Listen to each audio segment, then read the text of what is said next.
আমাদের জীবনে যে লক্ষ্যটা আছে ওইটা অর্জন করলে আমরা আমাদের কাঙ্ক্ষিত জায়গায় পৌঁছবো না। যে কোনো কিছু আপনি যদি অর্জন করতে চান বা হচ্ছে যে কাঙ্ক্ষিত লক্ষ্যে যদি পৌঁছাইতে চান, আল কোরআনে এটা একটা সূত্র বলা আছে।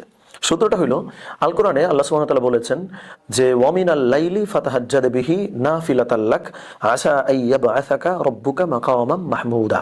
সো আমি লাস্ট থেকে শুরু করি যে আয়াতের সর্বশেষাংশে আল্লাহ সুবহানাহু ওয়া তাআলা বলেছেন যে রাসূলুল্লাহ সাল্লাল্লাহু আলাইহি ওয়াসাল্লামকে বলা হয়েছে যে আপনি যদি রেগুলার তাহাজ্জুদ আদায় করেন, এটা আপনার জন্য নাফিলাত আল্লাহ, এটা অপশন বা এটা হচ্ছে ঐচ্ছিক ইবাদত। কিন্তু যদি এটা আপনি করেন, আসা আইয়াবআসাকা রব্বুকা মাকামাম মাহমুদা, যদি আপনি রেগুলার তাহাজ্জুদ আদায় করেন, তাহলে আশা করা যায় আপনার রব আপনাকে আপনার যে কাঙ্ক্ষিত জায়গা, আপনার যে প্রশংসিত স্থান, মানে এখানে আল্লাহ সুবহানাহু ওয়া তাআলা প্রশংসিত স্থানের কথা বলেছে।